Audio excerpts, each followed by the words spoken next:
The first quarter of the 2021 financial year for TAB New Zealand has not been immune to the challenges of the COVID-19 outbreak, and as a result of that, the alert levels 3 and 4 lockdowns. I've spoken to the Chief Transition Officer of the TAB, Dean McKenzie, just to talk about those challenges and what it means for the TAB in the first quarter. Then the 2020-21 financial year posed some real challenges for the racing industry, but there was a really strong finish for it. Just tell us just how it's gone down for the TAB for you.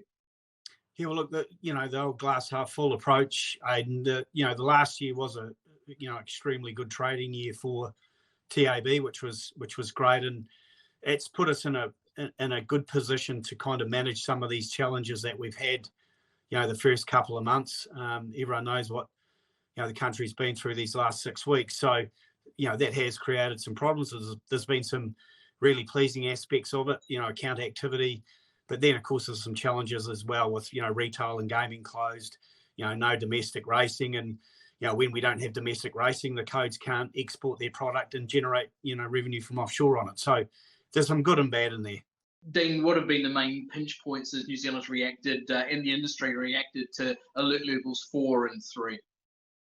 Yeah, look, we all know what we've been through the last 6 weeks, and with level 3 and level 4, retail and gaming outlets are closed. So effectively, that's a big chunk of our revenue that just isn't coming in the door. And the fact that retail still makes up 25% of our total pie, and again, if you take a pie and take a quarter of it out, that's a big chunk, right? So the challenge we've got is managing that. And the good news on that though is that even though Auckland, who have been in lockdown unfortunately for 6 weeks effectively with level 3 or 4 with no retail, that equates to 40% of that total quarter, if you like, of it not being generated. So that is a real challenge. But I think that the key aspect of that is that a lot of those customers have migrated to our account format. Our account activities has been well up. It's been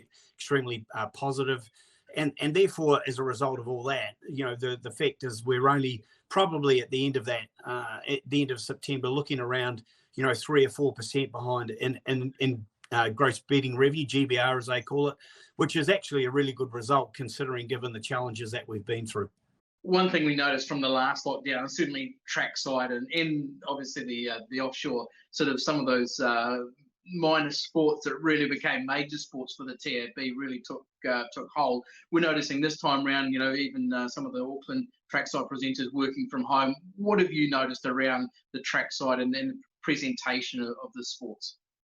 Look, as a regular viewer myself, you kind of forget the challenges that our team have had in producing and manufacturing the pitches that we get to enjoy at home, because the broadcast is the backbone of our wagering business. Without pitches, a customer won't be engaged. They won't bet. We won't generate profit, for the industry. So it effectively all starts with the presentation of that product. We've got to, in this day and age, being able to see what you're betting on really goes hand in hand. If customers can't see what they're betting on, they just tend not to bet. So having that backbone of and you're right, the team of, as with our broadcast team, effectively mostly based in Auckland, they have been literally running it from their kitchen table in their bedrooms and whatnot. So I know to us who are sitting at home on the couch on a Saturday afternoon enjoying, Rosehill or Aotearoa or wherever it might be, we're able to do that through the innovation and that number 8 wire approach that that our team have put together and delivered those pitches for us to enjoy. So on top of that, there's our trading team setting the odds and working from home and all of those things as well. And without each and every member of our team playing their part, we wouldn't be in the position as I just referred to. We're only marginally behind, and we just think at the moment we're just hitting the odd pothole rather than going into a blind corner. So what's the message to the industry as New Zealand and the racing industry, continues to react to the ongoing COVID-19 situation? Look, the industry's done a fabulous job. Yes, we lost a couple of weeks of, domestic racing. That a little bit of that's been caught up. I think we're back into a good flow now.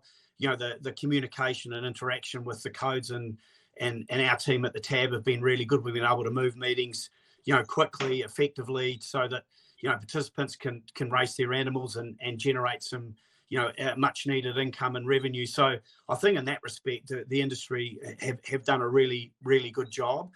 Going forward, I think the key thing is we've just got to understand how fluid the situation is. And I know we all do understand that. We're in that period now where one phone call can change, a day or a week or a month or 6 weeks as we're in, right? So the key thing is we've got to be nimble and flexible, and we've got to be able to adapt pretty quickly. And I think the good thing for the industry going forward is I think the key components of the game at the moment are well versed in being able to meet those challenges. As we've seen, the TAB have been able to continue to operate right through the lockdown the last 6 weeks, through all the challenges that we've had. And again, I'd just like to publicly acknowledge our team who have done that and been able to provide that platform for the industry to keep generating revenue and keep moving forward and build on the momentum of the reform program that we've had in place.